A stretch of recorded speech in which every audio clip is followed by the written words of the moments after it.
My name is John How We Met. I'm the financial planner here at Generation Capital Management, and this is another episode of John's Top Tips.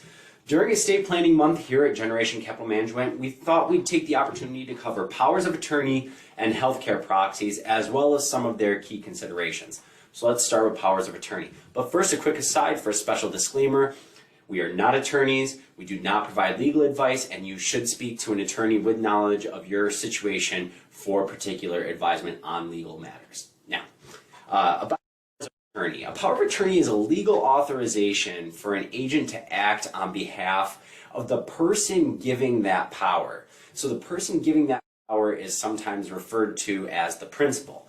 The legal document giving this authority from the principal to the agent typically outlines the type of actions that the agent is allowed to take on behalf of the principal. Now, these actions can range from things like writing checks all the way to giving trading instructions for investment accounts. And essentially, you can think of a power as attorney as giving someone you trust the ability to manage your financial affairs if you can't or just simply don't want to do so yourself.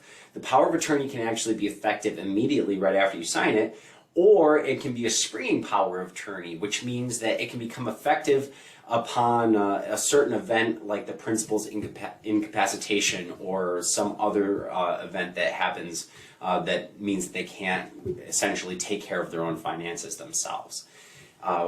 Then if we're switching to a healthcare proxy, it's something that's often overlooked in the estate planning process, but it's extremely important.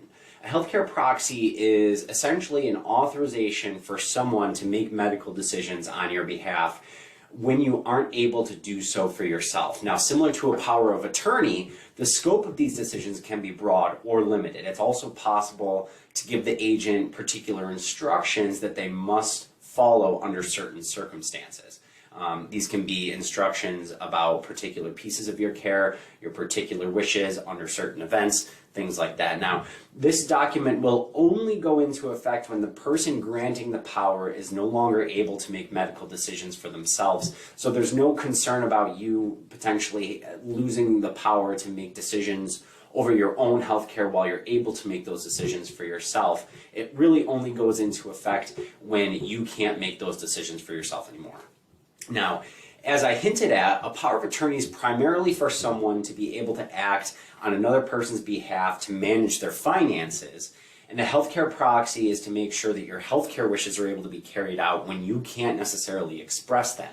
A power of attorney will not give the agent the right to make healthcare decisions, and that's something that trips up a lot of people and is really important to understand.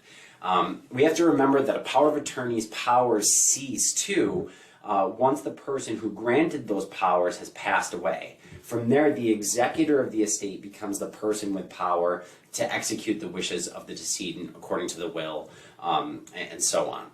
While these may not traditionally be seen as estate planning considerations, they are important pieces of your, what I call what-if planning. Of course, we hope to never need these documents. We hope you never need these documents, but they do offer us a certain peace of mind if we start to lose the ability to make our own decisions. Well, do you need to make an estate plan, or do you want to review your current estate plan? Give me a shout. I'm happy to talk about these things. We can walk through the process with you and review everything. You can email me at jhow@gencapmgmt.com, and we can set up a time for review. I'd be happy to talk to you. Again, my name is John How We Met. I am the financial planner here at Generation Capital Management, and this was another episode of John's Top Tips.